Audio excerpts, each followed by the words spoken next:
numerous times, like, yeah, I've got some competing commitments that's keeping me stuck, that I don't even know is driving behaviors and decisions. I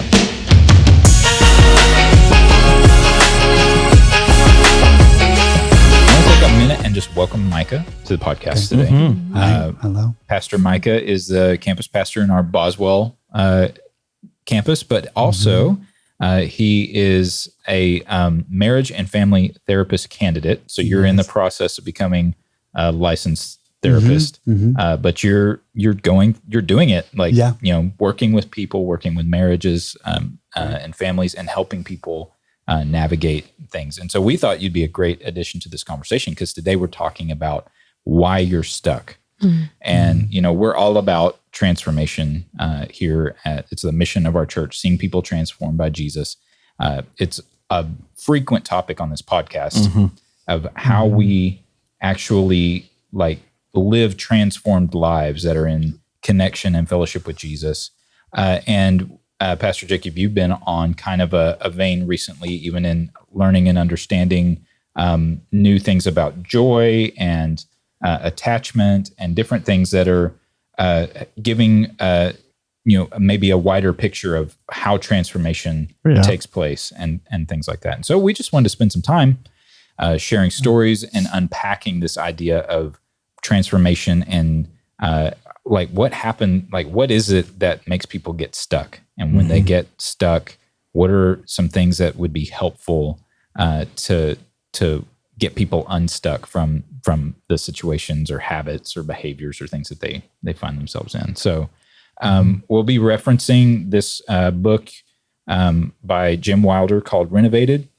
And so some of the themes in that book have to do with the limitations of the will, and then and having only I haven't read it, so I'm not going to be able to speak You're hosting this conversation. Questions. I'm learning.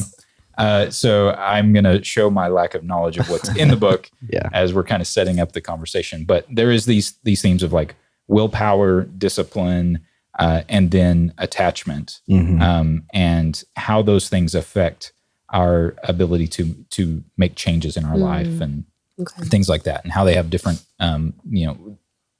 they're useful for different things. And so let's start maybe with just a little bit of a question around what it's like to be stuck. And so I'll just kind of open that up to the room. Is there a time that comes to mind whenever you're like, man, I remember experiencing, even personally, I was stuck in a season or on a thing or whatever, and what that process of recognizing that and then navigating out of that place was like. So let's maybe start there. Either a personal story or just one that comes to mind of maybe helping walk somebody through something like that. That was a long intro, but we got there. We're in there. By the time this episode goes out, we're in the part of the year where more than half of the people who started New Year's resolutions have given up on them. Yeah. So we're probably hitting a lot of people stuck in some areas. For me, I don't often remember the seasons of being stuck. I remember the moment I chose to not be or not to be stuck anymore, that I got unstuck. And then it makes me reflect on, man, I was stuck for a long time. Right. And it was funny how I picked up this work in the last year, but year and a half, about a year and a half ago, I felt really stuck in my weight and my physical health. Right. There wasn't any disease or injury or diagnosis. I just felt unhealthy, felt tired, just that low grade, not feeling well. Over a long period of time, not feeling like I'm able to have the energy to do, and it was not the first time that I had felt that, and I'm just thinking through I've been here a long time, and every attempt I made is in that New Year's resolutions, this is the year, and muster up the willpower. It had been quite a few years of just feeling stuck in this, and I. Before we get to what we do in those moments, I just had there's a reason why I'm stuck. And I tried to figure it out. And before I'll balance all this out, but in this particular situation, I basically just said, I don't know if I can figure this out, but I need to start somewhere. And so I just got moving in a direction, and maybe tying in some of those like atomic habits, like just like that 1% daily, or 1% just addition over and over and over, just to get the habit going. I started really small and ended up fulfilling my goals, but like I'm kind of in that place again. Like I'm actually content with where I'm at physically. And then I realized, and I'm also stuck. So, it's like complacency or just contentment, or having achieved the goal, the original goals I set out to achieve. I achieved them, and now like it's different, but it's like this similar place. I'm stuck again, and I know that there's more, and so that was just one moment for me, one situation for me that was a stuck moment. Yeah. And I feel like my stuck day feels very dark. I don't know. I would say, to answer your question, like a hopeless feeling is kind of where I go of like, I hate the feeling of hopelessness. So maybe that's why it's, but just almost like unable to see the future, or being, now that, like I said, that goes dark really fast, but a stuck feeling of like, I think like nothing's ever going to get better. Almost despair can kind of come along with that, and really just not a vision forward. And so on those types of seasons or days, I don't know, I just really have to ask the Lord, what is your vision? And even talking about habits, I recently went through just a journey of enrolling in something around habits, and finding out that a lot of habits come from, and I'm going to mess this up a little bit because I'm still learning it, but like come from a place of identity. And so recognizing, more recently that stuckness, if I can take it back to something I have a lot more ability to like habituate things if I can go back to identity statements, basically. And so I know for me, life gets busy, you're just doing the things, and going back to, finding that moment of like, man, I got to slow down to reevaluate and stuff. So I don't know, that went dark really fast, but hopelessness is kind of an emotion that I can feel on stuck. And it will definitely make you be stuck in life. Yeah. Right. So anyway, I'm trying to think of a lighter version, but that is real. Well, you probably did appeal stuck to a significant number of listeners. I hate that stuck feeling. No motion, no movement.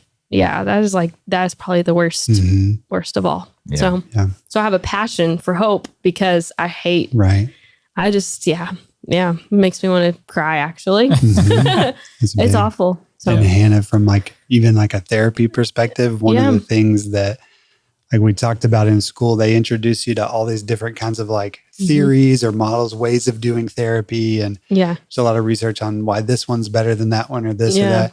But then there was a whole big discussion within academic circles of like, do these actually matter?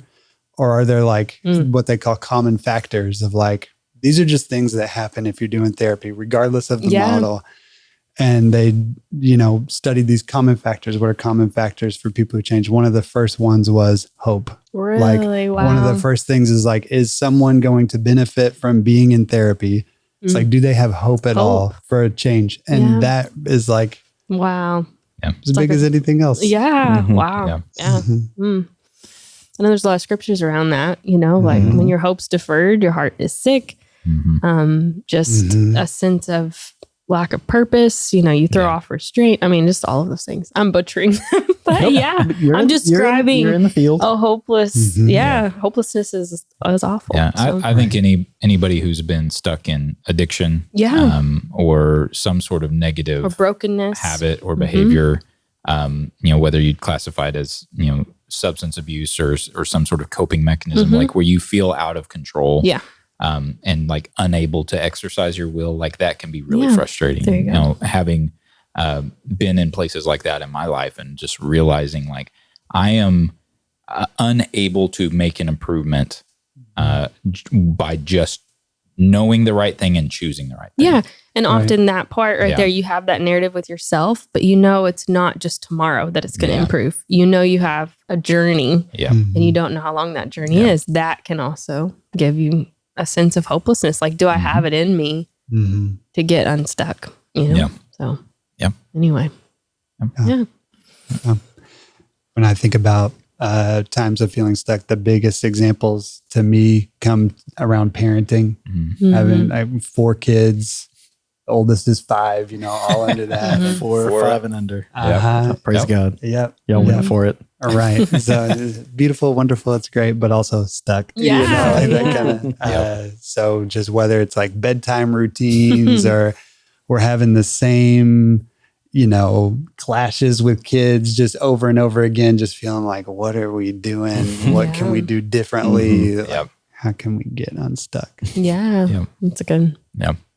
So on this theme, what are some, let's start to kind of maybe give some framework for some of the things we've been learning from this book, and even Micah speak into like your observations from your practice of like, whenever people are in this situation, what are the catalysts that start to lead, like point them in the right direction or get them on the path that leads to like breaking out of that feeling of just being kind of stuck and locked in place? So for me, this is maybe a little bit broad to start out with, but in therapy, I think whenever we feel stuck, that feeling that we've all kind of just described, whether it's hopelessness or whatever, we can start to feel like we don't have options. Like we've tried the same thing over and over again, and we just coming back around and around. And so to me, like accessing creativity, like seeing ourselves in a different way, activating imagination. And even sometimes that's just in silly ways, but a lot of times in therapy, maybe that looks like doing art or like in a sand tray, just some kind of like playful activity that gets us to see ourselves or our situation that we're stuck in from a more creative perspective. Kind of opens up more, okay, what are other possibilities that I have in front of me? Right. So there's like a way of increasing openness of just like, hey, there is more out there than what I'm seeing now. Yeah. That's really cool. I think you also hit on like identity being a part of that a little bit. And just like, if I have a perspective of who I am, I'm always stuck. I can't see myself as anything other than the this. Imagination too. There's like there's a need to change or have a different understanding of our own identity so that we can actually see ourselves as somebody who isn't stuck in whatever that is. So how do we kind of navigate that, and even in conversation, like say we're trying to talk to somebody or help somebody who's like reaching out of like, hey man, I'm stuck here and I don't know what to do. How would you approach that kind of conversation, whether that's pastorally or even more professionally or whatever? One of the first places that I like to start that comes to mind as you're saying that is thinking of a time when this wasn't that much of a problem, or like a different situation in your life where you did, like you said, you experience yourself a little bit differently. I am a resourceful person. I, have these loving, caring relationships that could help me. But whenever we are stuck, it's the same thing. We get like tunnel vision on a certain problem, sometimes even just saying, and it's usually helpful to get them talking about it. It can kind of feel a little bit quaint, for you to be like, oh, you're great. You're a nice person. But to really get somebody talking about themselves in a different way, especially if we're stuck in a certain way of talking about it. Yeah. It's super good to recall to mind a time where you didn't feel that way and start even taking the tools, if you will, of what was creating movement in your life. creating that one step at a time. That's my saying, is what's one step. Because if you, or that's my saying for myself, for others that I'm in a conversation with, like, what's one step of motion? Not wasted energy, but like just giving hope back into a feeling of staying in the same place, you know?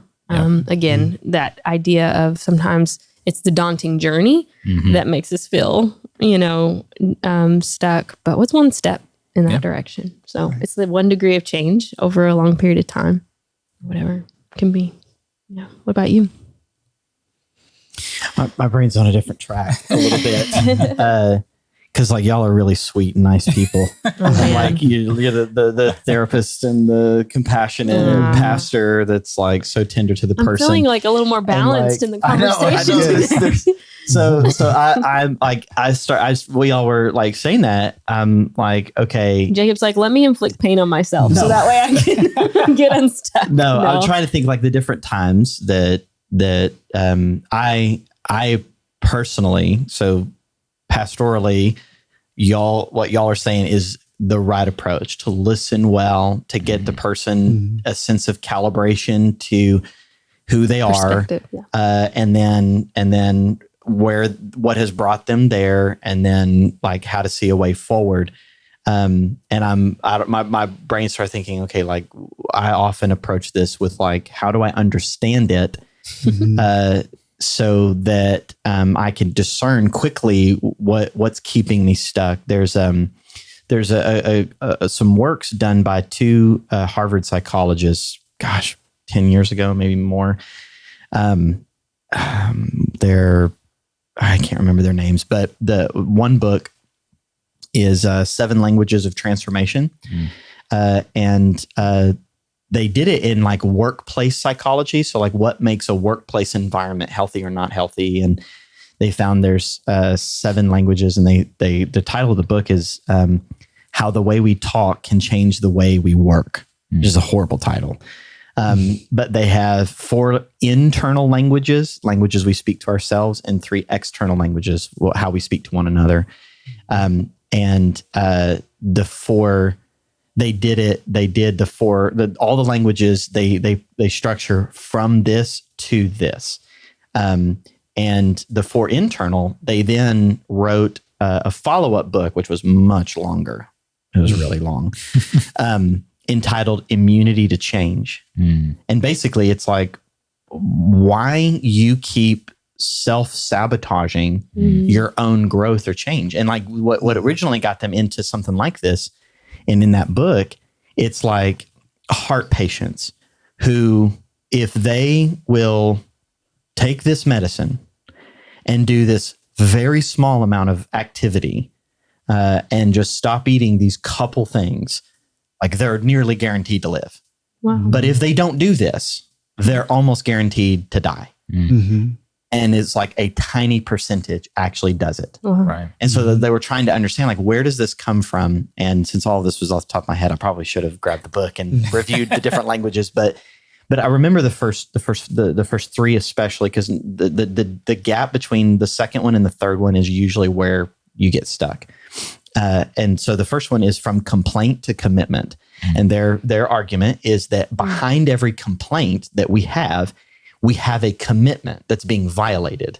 And so that's why we complain. And so the first journey is to find what your complaints are and then figure out what the commitment is behind it. Then the second one is from shifting from blame to responsibility. So instead of blaming someone else for violating this commitment, what responsibility do I have in following through on this commitment? So the most common in our kind of era is like getting healthy. So I'm complaining about being sick. I'm complaining about being tired. I'm complaining about my physical health. Well, you have a commitment of some kind. What is that commitment? Well, it's I want to be a healthy person. I want to survive well. I'm sorry. You're thinking of the negative commitments. I thought you were well, there's also, side note, there's also, I was listening to some things on this, so I'm not as well researched, so I'm going to speak above my pay grade on this one, okay? Where motivation comes from. There was some studies done on where motivation comes from, and there's extrinsic motivation and intrinsic motivation. So like, okay, I want to get healthy. Intrinsic motivation is I like the way I feel. I like the way my body is working, and the health I feel is an intrinsic. Extrinsic is I've got a cruise coming up and I don't want to look horrible in a bathing suit. Right. So that's like an like external a peer pressure kind of thing. Yeah. So that's where the different motivations come from. Okay. So then blame to responsibility. I can blame, highly processed foods and food companies. I can blame the grocery store, marketing prices. But what responsibility can I take? Then the third one, it's from something to competing. I think it's New Year's resolutions from New Year's resolutions to competing commitments. And here's where you get stuck is you have a hidden, unknown, subconscious competing commitment that's working against your first commitment. Right. But because it's hidden and subconscious, you don't know it's driving your behavior. Right. And usually the gap from number 2 to number 3 has something to do with fear. There's some kind of fear. So why am I not healthy? I am afraid that I won't enjoy life by eating this good food. Right. Well, that's often subconscious. Right. And so the work of therapy is to start trying to peel back the layers. Where did that come from? We have family members who grew up extremely poor and did not know where the next meal was coming from.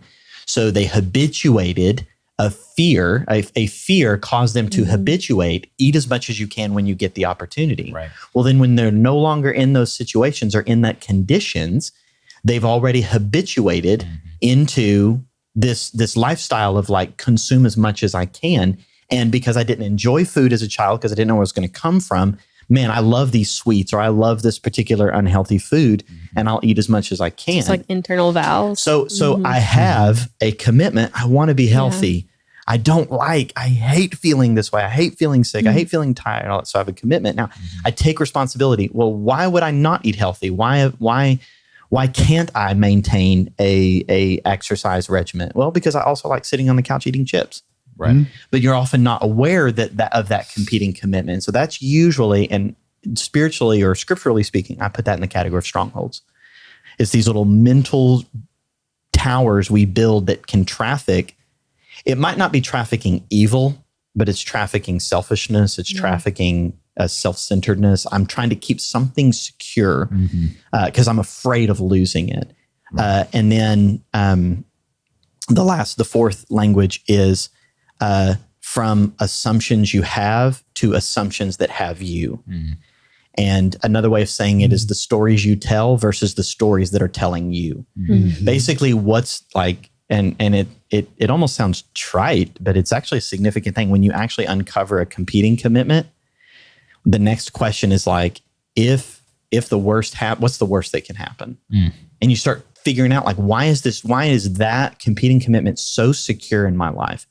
And like, you start figuring out like you want to answer, like the world's going to end. Like the world will end if I don't eat sugary things and enjoy it. Right.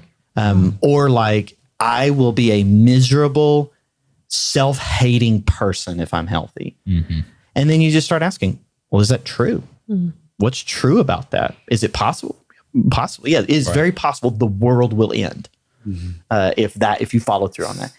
So that was, I've done this work, I don't know, 3 or 4 like laps through it. And often it takes, this is not a sit down on a cozy afternoon with a cup of coffee and write these things out. Sure. That first draft is probably not the case.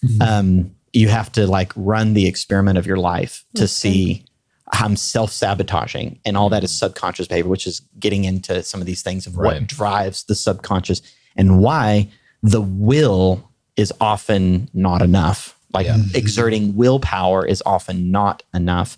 And we have to discern, where can we put our will and what kinds of things do we have to build that end up being subconscious foundations that the habits and behaviors we desire are actually getting built on, rather than just trying to, and like the example I'm giving, just try to be healthy. Yeah. And for some people, their willpower actually is very strong and they can get a long way with the willpower. But we see through human history and through biblical history, it has its limits. Yeah. And some people, that limit is pretty low. But for other people, it actually is higher. And usually for the people with a higher amount of willpower, also are self-deceived that it's stronger than it actually is. So that's like, it's uncovering, like for me, it's like, well, just even my own like physical journey. Like that's for me, it was like, I think I'm more content feeling unhealthy and kind of sluggish than I am being miserable because I can't eat anything. Right. Or that, if I exercise, I'm going to be sore all the time. And why would I choose a life of pain when I can choose a life of slight, sluggish discomfort? Right. That one seems easier. And when I'm conscious, like trying to surface that consciously, you realize how like stupid that can sound. Right. But that's actually happening subconsciously. That's keeping me locked into a certain behavior. And that was their point, is that like heart patients, they're subconsciously driven by something, some kind of fear. Right. And that's where we would probably get into attachment is secure attachments of love, and how that shapes the chemistry of our brain, how it shapes the formation of our character, how it shapes the development of our identity, that then becomes the foundation that the rest of your life is built on, or insecure attachments or fear-based attachments. Right. That it's like, it's fear or love. And fear, the kinds of attachments that get built on fear that are insecure attachments, also develop your identity and your character. Right. And what comes from that builds a lot of subconscious drivers in us, even what we love, like what we desire. Because a lot of things come from our desire. James is very clear that he says, you sin because you want to. Yeah. You desire it. But like, where do our desires come from? Some desires, they're just in us because we're human, and God made humans to have certain desires, certain drivers. Other desires, this is the work of, I think you and I actually spent some time talking about this or reading this, but James K.A. Smith, you are what you love. Right. How actually our loves can be shaped. That they're often socially conditioned in some way. Some kind of culture, social environment conditions what you love. Right. And to me, like, this is my like pastoral thinking is like, I'm not trying to hack anything. You don't try to hack life. But like, if we can see some of these big things that have a disproportionate positive effect, in the same way insecure attachments, fear-based attachments, have a disproportionate negative impact on the totality of people's lives, often subconscious. And you deal with this a lot, so I'd love for you to speak into like how you hear those things and how you start recognizing that. I was in a coaching with someone a year ago, and they started asking about like, do you know attachment theory? And I'm like, I'm kind of sprinkling in, but this person is not a believer. Like at best, they're a new age person. Right. And they were talking about like, I have a fear-based insecure attachment, like as if like it's like a diagnosis, like it's like a chronic diagnosis. Right. Yeah. And like it struck me as like, yeah, that's why you're stuck. Like that's why you're struggling so much. Yeah. Is because like you've adopted that as your identity when like to me in Christ, you discover that. Right. If you discover that, then it's like, aha, now perfect love casts out fear. How do we not, we got a therapist here and a very compassionate. So there's loving ways to do this, but you do not go on the attack of the person. Like you need to change this and you need to, Right. because now we're also getting back to the limitations of the willpower. Yeah. Right. So I'm sorry, I've monologued on that. So It's good stuff. 7 languages of transformation, immunity to Got you change. fired up a little bit there. Yeah, it's good. Because I think this is where these things come from. And I've had to look at my life in numerous times. Like, I've got some competing commitments that's keeping me stuck, that I don't even know is driving behaviors and decisions. Yeah. I love Oreos and milk. I love it. Right. And if it's not in the house, it's not an issue. Soon as it gets in the house, or I get the decision on grocery shopping, Right. we're getting some Oreos. Like, and it's like, I ask myself while I'm eating Oreos, like, where does this come from? Yeah. Is it delightful? Sure, it's delightful, but like, why would this be like a conditioned behavior of mine? There's so on the eating thing, like there's a delay of the consequence of like, you get the immediate satisfaction of eating the unhealthy thing, but the consequences are so delayed that you don't associate the negative with the positive. For me, on my weight loss journey, I was like getting started. I used an app, and this is not a sponsor, but hey, if you want to, I use an app called Noom, and it was a lot of the things in it were psychology based, and they kind of talk you through different things. But what I found really helpful at the beginning is they spend a lot of time not on like the habits or the things that you need to do. They focused a lot of time on helping you unpack your why. And they talk about it, your big picture or your why. And what I was able to kind of, I got a vision. Yeah, that was my phrase. That was my phrase. Absolutely. I got a vision. And so, problem is, I achieved the vision. Now I need a new vision. Yeah. Well, what I kind of ended up with is my big picture or whatever, and they do a good job of kind of keeping that in front of you as you're going along. It was like it wasn't necessarily about hitting a numeric goal on the scale or finding, like these certain metrics that I wanted to hit in my own health. It really distilled down to like, I want to have the energy and the ability to keep up with my kids and to be a very present father. And so the love, like the source of motivation came from identity or love rather than like just willpower of like, I just got to do this. Because I knew that over time, like the cookies were going to call louder than my desire to say no. And so that is just a little illustration of what I think you're talking about. It's like our picture of who we are, or in my case, it was like this identity thing of like, am I going to always just be a slow fat guy who can't keep up with my kids and who has no energy, or can I get an image of myself that is bigger than that, a vision of myself that's bigger than that, and it's more consistent with who I know I am in Christ as well. It's like I don't have to live slave to my hunger desire because now I have a different idea of who I am. That's good. So Micah, speak to that on just your experience of does that ring true in your experience in helping people and walking people through stuff? Yeah, absolutely.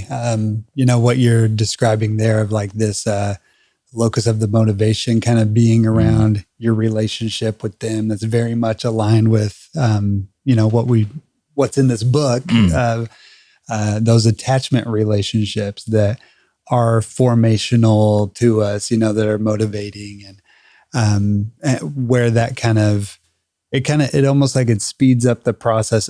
He talks about that a little bit here. It speeds up the process, like Pastor Jacob, what you were talking about of like kind of peeling back levels of consciousness of like, what am I aware of? And sometimes, I see people get really, just frustrated and stuck in that, like they'll even learn something else and they're like, well, now I know this, and frustrates me even more that I still can't, and that's where like the attachment sciences relationships are so valuable, is that sometimes it's like, it's not necessarily, I don't focus so much on like, let's get more information, know more. I think there's value there, but it's not necessarily a focus of mine, but more so kind of like engaging with the people that are safest and closest with them, where, it could be a motivation to change, but also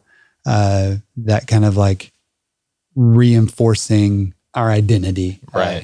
Who I am. The way we are as human beings are made for attachments, right? Like there's no way around that. We can science our way out of it, maybe, but there's so much knowledge and understanding about the way humans are made, and so building up those secure attachments is absolutely critical to be a human. Right.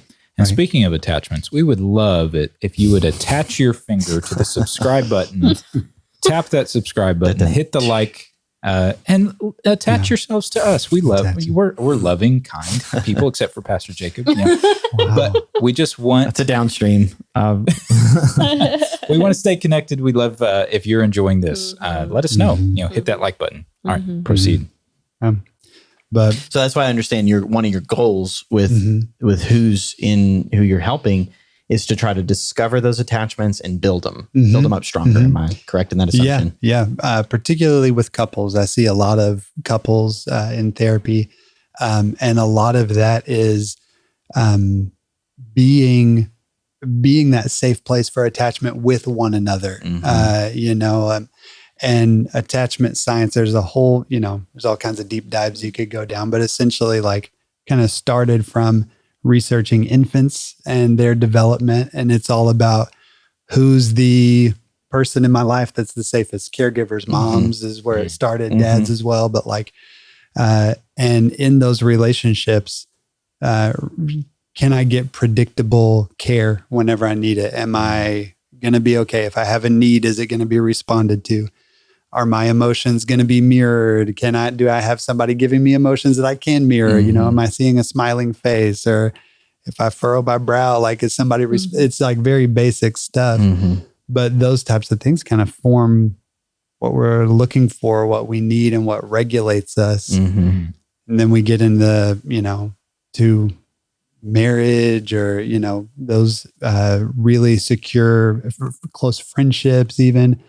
As adults, we still need the same things. It just looks different than somebody holding us in their lap necessarily, you know, but we need the same basic things. And so it's about like, okay, well, and it becomes difficult if two people are hurt. Well, how do I offer you love and security whenever you're making me mad right now? When attachment happens when there's a sense of safety, which builds the security. That's what a secure attachment is, that there's safety. Yeah. And in that safety, I can trust the person. Right. And I can be myself without a mask or without pretension. Right.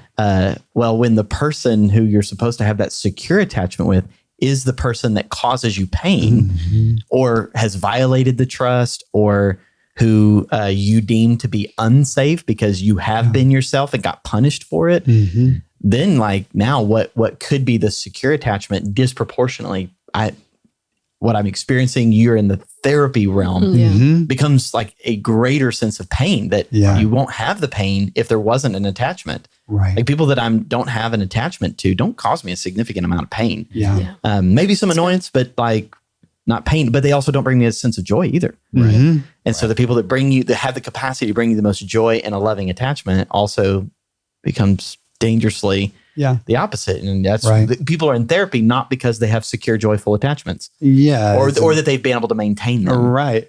Yeah. So like even what you just described, like you call like an avoidantly attached, like even maybe as a young person or in a close relationship, didn't get that care that you needed. So it feels safer to shut out, withdraw, stay away from. But then that reinforces it. If you withdraw, you stay away, you never get that love that your heart. And so it just kind of proves the point, you know? So getting unstuck from a cycle like that is really difficult. And so emotion is really used. We talked about this just a little bit ago, but really, because emotion, you know, I feel like especially in church circles, I've, you know, learned, okay, don't trust it. Don't. Yeah, we're suspicious say of no them. to suspicion. Yes. Yeah. And I think there's some good reason for that. You know, emotions can get out of whack, but it's also a part of this, what this author calls the fast track of the brain that kind of moves a little bit quicker than just, okay, I know this piece of information and that, and so I can make a good decision. But emotion kind of moves us a little bit quicker to where you feel the loving attachment even before you know it. Right. You know, like as a baby, you can't say, I feel so loved by you, Mom. Like, but you feel it. It's, you know, internalized. And so we use that. How much do you parse out feeling and emotion is the way I would define it or kind of parse it out. You can't have emotions without the feelings. So the feelings generate emotions being more of like the physical response. Am I on the right track there? You may be. Honestly, reading this book is the first time that I've really even given a whole lot of thought to parsing those things out. But I'm sure. I'm sure they're so intimately connected that parsing them out might be actually, you know, unwise.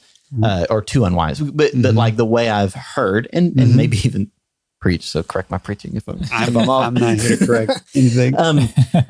Emotions are a lot like the indicators on our dashboard. They might not be the fuel in the engine, but they're telling you something. Something is happening, right? That should indicate something real that's happening inside. That's kind of how I distinguish the feeling from the emotion. Is the emotion is some kind of visceral, sensory expression of something real that's going on the inside, that feeling, even if it's not based in truth or reality, but I'm having some kind of reaction to that.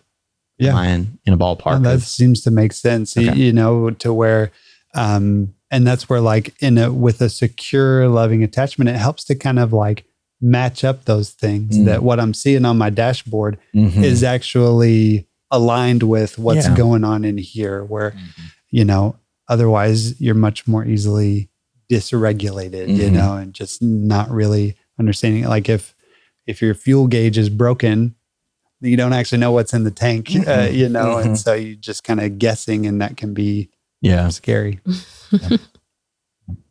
So I'm enjoying this. Yeah, it's good stuff. Well, I was about to ask you to weigh in from like a mom perspective. Okay. Because I think we see these things a little bit more over, less beneath the surface when we're dealing with kids. Like a lot of times it's like, it can seem trivial as adults, like, because we've hopefully developed the maturity emotionally and otherwise to be able to tackle the small challenges that life faces. But for kids, like some of those things it does feel like they just get stuck more often. And so like when we take these ideas of attachment and willpower and things like that, I know my default sometimes dealing with my kids is like, sorry, you just got to, or, where it's like they don't want to clean their room, or they're frustrated, or they got their homework and they're struggling with it. Yeah. And they're struggling to find the motivation to get unstuck.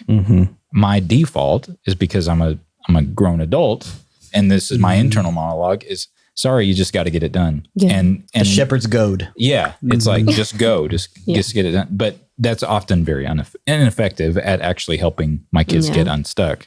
And so like some things that I've, tried to explore is like, okay, can I give a picture or like offer some sort of reward that helps them get a vision that's beyond just I'm stuck here in this situation? Or how can I, I don't know, it's a tension, and each situation is a little bit different, but I'm just wondering, even like, is there an overlay maybe in that micro situation that helps us extrapolate it out to like, okay, well, we kind of need to approach larger things like this even in our own lives, because like you're saying, like we're all big toddlers. Yeah. It's like, that was really good. At the core, we still have the same basic needs. We don't necessarily need somebody to hold us and cradle us anymore, but the core, but you need the emotional and relational equivalent as an adult of being held. Right. So man, a couple different things are going off. Mom, give us some wisdom, Mom. I can, and I have no idea, you guys can diagnose me, but I remember as a kid, it brought my mom joy when things were clean. And so I would almost believe that some of my love for order, cleanliness, like something around that, I saw pleasure in her eyes. Right. And, we were one of five, or I was one of five. The house needed cleaned all the time. And I almost wonder, like, did that form, something in me? Because I see in my kids, they want to make, like me proud about that. So I have to be very careful that I could manipulate that very easily, Carrot and the stick kind of thing. But, whenever as a mom, like I'm thinking about my teenager, when she feels stuck, like, Mom, I just don't want to go to school. Like that is a every week conversation. I want to just tell her, get over it. That's what you do right now. But I found myself like trying to say, what is it about it that you don't like? Let's talk through. It's probably 2 or 3 things. It's not as large as it feels to her. Yeah. But then the other thing that I go to is like, I can tell you all the ways that I walked through that, or, but we're not the same person. Your creator knows you greater. And oftentimes I've said, you've got to go back to get vision from him. And he's always faithful to show up. And that may be corny, that may be over spiritualizing it. But I think if that's the way I handle it as an adult, whenever I'm struggling with that stuck feeling, like, why not show her that way now, Yeah. in life, because there's so many things we're presented with that we don't want to do or we don't like to do. And sometimes we have a choice in that as we get older and, have a lot But again, more. there's limitation to our willpower. Yeah. It's not a very deep fuel tank. Yeah.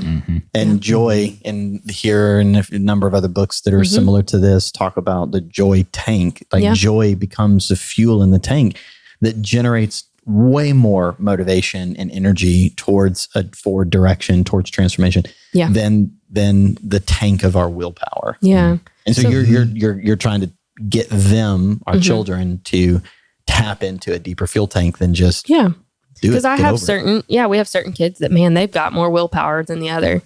But I know there will come a time, especially I see this in our daughters, like you're going to have to lead your family something beyond willpower, because you will burn out fast, especially when you're a mom with a bunch of kids. Like they can pull on you in a way that it will drain you fast. So your fuel has to come beyond just your natural ability to do it all, you know? And then I would say that that something that language I use is like, we're in this together. So not isolating them to have to be strong alone. And that's where I'm at right now. I think there's going to be a time of them having to go out on their own, and we'll have those conversations. Does that make sense? You're building a strong relational bond that says, and there's this idea of like co-suffering. Is that funny story about that. I'm keeping the relational bond, and I, whom you are attached to, our children are attached to you in a lot of ways. Especially one, that 5-year-old that I'm attached to. We're going to go in this direction, and I want you with me in this. And our struggles are shared struggles. That would be one of the things. The book 4 Habits of Raising Joy-Filled Kids. It talks about, which the concept introduced in here, about mutual mind.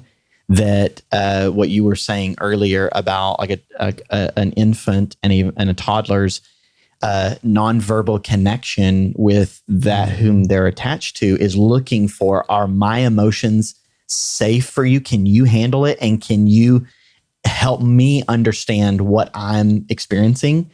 And that happens, before we have language, we barely have syllables in our mouth. But one of the things in raising joy-filled kids is about syncing up with them first before you discipline or instill direction, so that they have a sense of their own emotions are safely in your care, because I'm seeing my emotions, or you're verbalizing my emotions. Because I, especially with my sons, had the approach of like, suck it up, kid.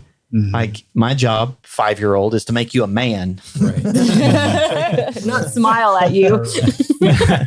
So I started recognizing, okay, the power of my facial expressions to my children, and then I started trying to practice. I'm not batting 1,000 on this one, but try to start verbalizing emotions to try to help them understand themselves and me understand them. So sadness is probably on our youngest two, the most frequent one. Are you sad?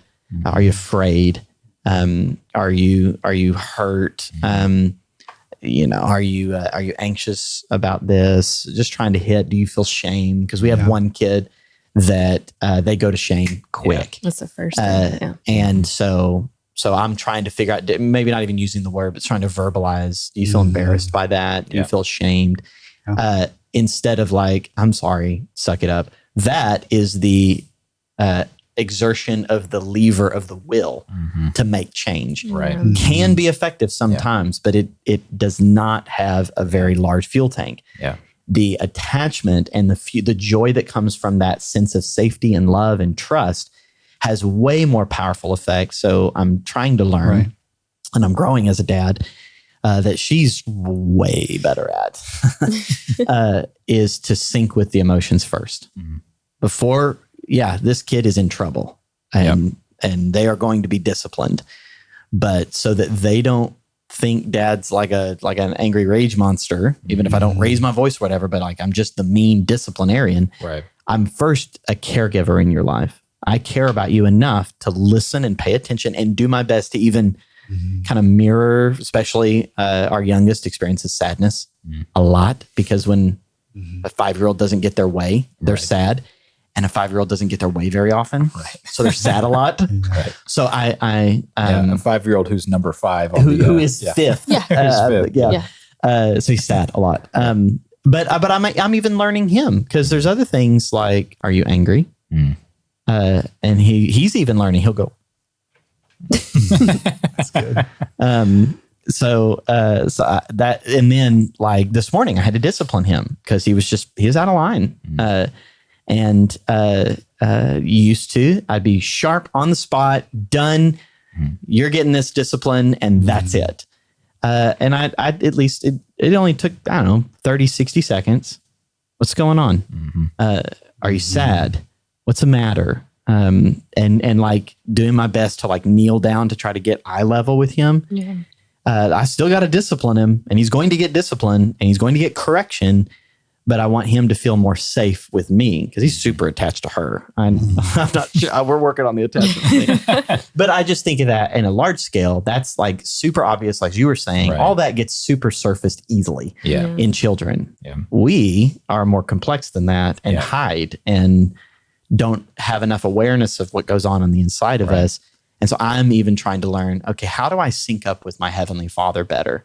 That I do have a tendency to sort of just, I've got the right theology. I know the Lord, you're with me. I know you forgive me. I know that you give me grace. And almost just like whisk it off into the philosophical rather than like, no, I need to sit still in this moment. And I just had a situation yesterday where I came home and I was just sad. And I don't do well at describing my own emotions. And so like I just had to sit for a moment and just be like, I'm really sad about this. It's not coming up viscerally, strongly at the moment. Right. But like, I got to recognize I feel sad, and I need to not go to bed with this. And just took a few minutes with the Lord.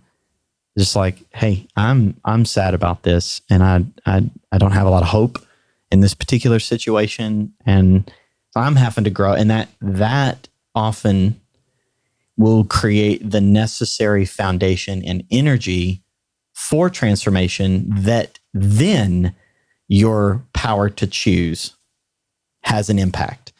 But that's the point of this book, is that discipline, willpower, even getting a good vision is all good. Yeah.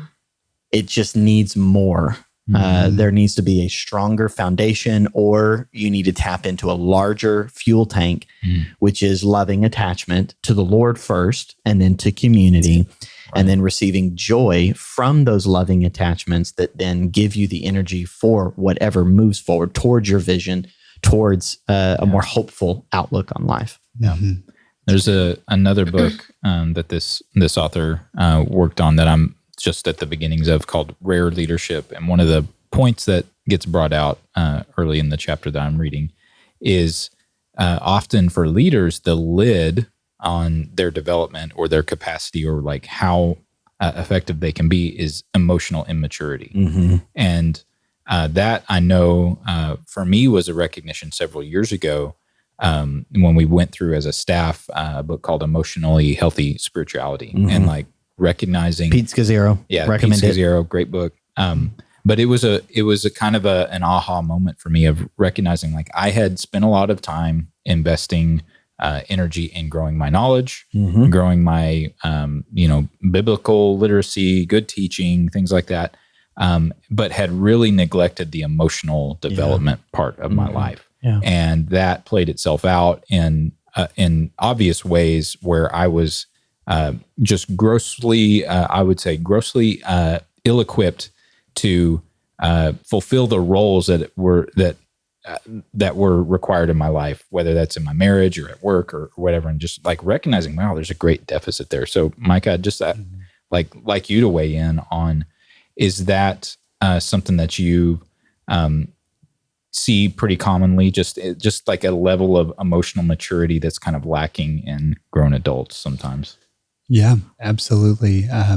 Even as we're having this conversation and talking about our work as parents, how we're, helping organize this in our kids, it's always a challenge to us as well.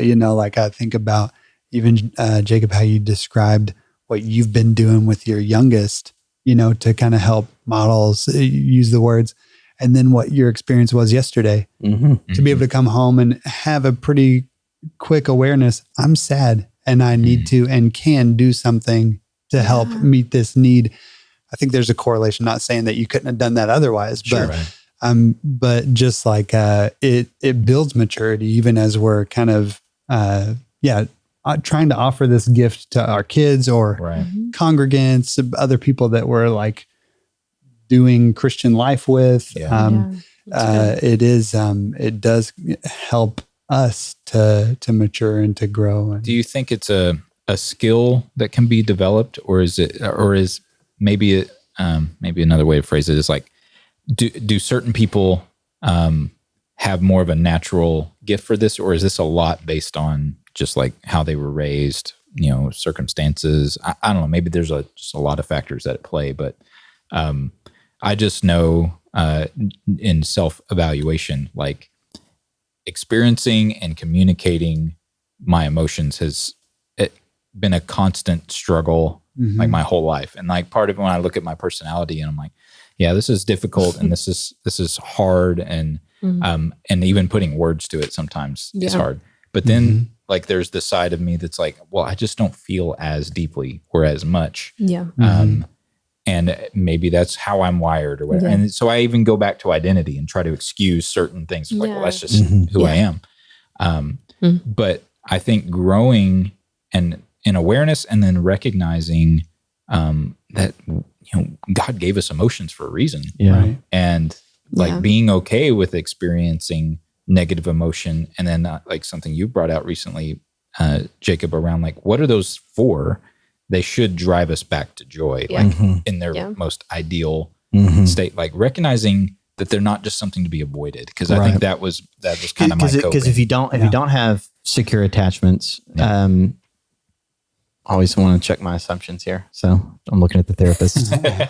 Here's what I would say I pastorally experienced. I don't know if I experienced this too much in therapy, like what layers you have to unpack in therapy for this. But basically, if you are in a moment or season of your life where you're lacking secure attachments or where your secure attachments are not readily available, when you experience the negative emotions, you have a temptation towards what authors in these kinds of books will call pseudo joys.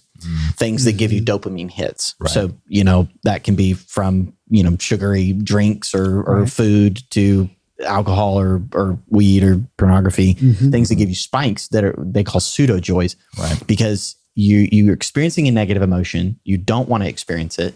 Therefore, you want to have a positive emotion, but without a secure attachment or without accessibility to the secure attachments that bring you joy, you're supplementing it with some kind of chemical to replace the negative emotion because you don't want to experience that. Yeah. How's my assumptions? Yeah. That's what I experienced pastorally. Is that academically in line? That sounds right to me. And honestly, I'm like, I benefit from the research that a lot of other people have done, like I don't know it or do it all myself. But as you're saying that, like dopamine, that's the thing. And it has diminished returns even, so like you do that, doesn't work as much the next time. And but joy-filled relationships, it's serotonin more that's triggered that doesn't have the diminished return. It's joy. Wow. It's, it's more fulfilling. So within the context of secure attachments. And then, but here's the hard part is that we live in a fallen, broken world.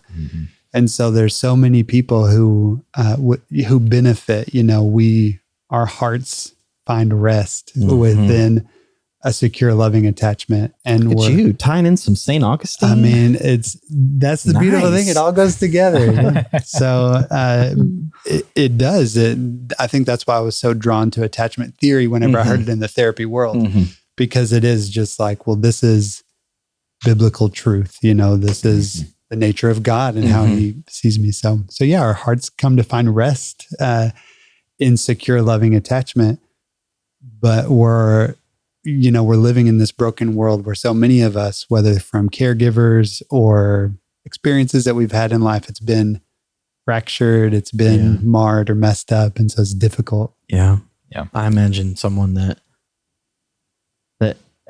man, I don't know how many people this would be in the modern world, but who never experienced a secure attachment. Right. I would guess that's a lot of the people that are institutionalized, whether it be through like mental health institutionalization or like the law enforcement, like our prison systems. That would be my guess.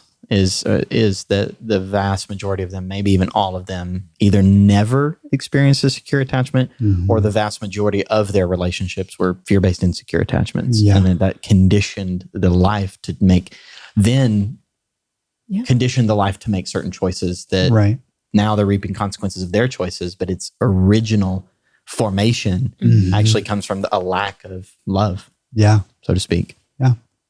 There's a lot of evidence to support what you're saying. Just even something that we use a lot in therapy and across a bunch of different fields. It's called the adverse childhood experiences. It's like a 10-question questionnaire, just yes or no. Did you experience this in your childhood growing up? And a lot of them, that just can be indicative of I didn't feel secure, loving attachment growing up. And so, but it's a quick, form, and there's associated with a lot of just not great outcomes, but the beautiful flip side of that is they've also done studies of like, what can reverse that? And the things that I've heard in those types of studies are like faith, close community through like a religious, like a church community where it's like, this is like, in research, and I'm just like, okay, yes, this makes sense. These loving attachments that's founded on a loving attachment to the God who created you has a healing effect, so that it's not. It can be descriptive, but it's not fatalistic. Like, well, you grew up with somebody who didn't love you, so sorry. Like this can be changed. There's hope again. So when we to bring these concepts and ideas to like church culture, whenever we think about our church, we think about our families, even if you want to go a little bit closer to home. What does it look like to have a culture that is aware of these things and then is cultivating an environment of healthy, helpful, loving attachment relationships? And what would it look like for a church, for a family, to have enough of sort of a critical mass of this going on? And what, we can theorize and pontificate, but like, what does that look like for discipleship in the long term? Like if we got a vision of this and started to take the steps necessary to create these environments that are crucial for loving, healthy attachments, what does that do to the outlook of like entire generations? So I mean, maybe that's a rhetorical question, but it's just like you start to understand that this is not only beneficial just to know, but it's actually core to some extent like what it means to be humans who are living under the lordship of Jesus and are choosing together to follow him. So like maybe you can speak to that, Pastor Jacob. There's this thing called the ecosystem of transformation. It has different interlocking environments. I think it holds true. We need to have environments where people encounter the presence of God. That they don't get a theology of God's love. They have an encounter with God's love. Right. And not that becomes the only source. Worship gatherings that are powerful becomes the only source, but it without it, I just don't think this is sustainable. You have to get too much in your head, and not very many people survive along that way without becoming a Pharisee. And they get very reliant on willpower, and behavior modification. So you got to have direct encounters with God, and in that environment, there needs to be a corporate nature to it, because I'm with people who desire to know this God. And truth is really important in that moment, because it's a very critical environment where we believe the Spirit is working in a unique way. But you can't live there exclusively. You have to live in relationships.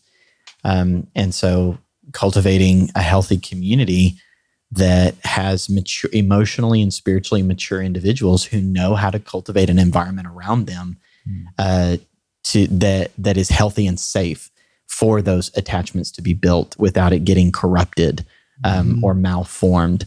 And so really a great need for the church just in general, but I'd say a great need in our church is for mature believers who they might not know how to understand all this stuff. And that's kind of our job, is to keep putting little pieces of it out there to give people greater level of understanding so that they can live intentionally in it. But there's a whole lot of people who couldn't give you a single doctrinal tenet of any of this, who are mature individuals because they know God, they live in intimacy with Him, and they've grown up mature. We need mature people because there's going to be lots of emotionally and spiritually immature people. And there is, with mutual mind discussed in here and a few other concepts, that the greater mind, the more mature mind, has the capacity for high levels of influence. Because when we think of it with our children, we have a greater mind than them. We're more mature than them, but we can sync with them and then call them upward because we actually know what that means. Whereas in the moment, they don't know how to move out of this negative emotion. And there's equivalence in our discipleship that we need mature people who, when we're freaking out, when we're confused, when we're deceived, when we're in pride, to call us out on it, not out of condemnation. Even accountability and rare leadership talks about the weakness of accountability. The accountability groups versus identity groups. That the accountability has to sit within a larger context than accountability, or accountability doesn't work.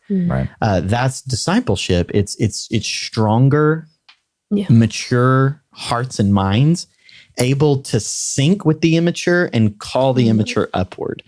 And then when it comes to identity, the full formation of our identity is understanding our larger purpose in life is not for me. It's not to get my way. It's not to live for me. It's to live for the sake of others, to live in service to one another.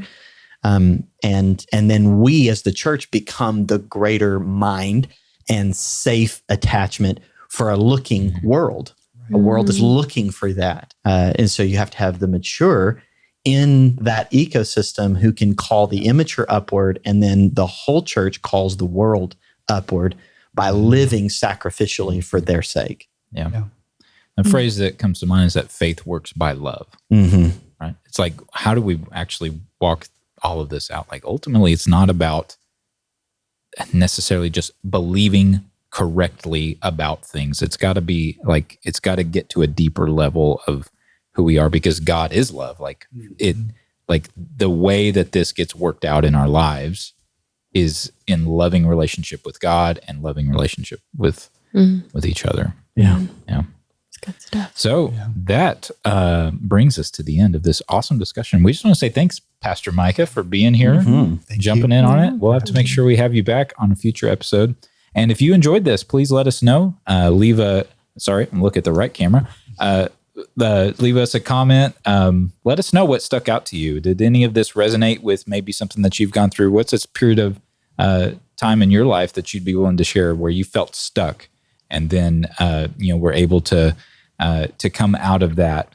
Hopefully, you've had the experience of getting unstuck, and maybe this conversation was helpful to kind of push you along that journey. So thank you for watching, and we will see you on the next one.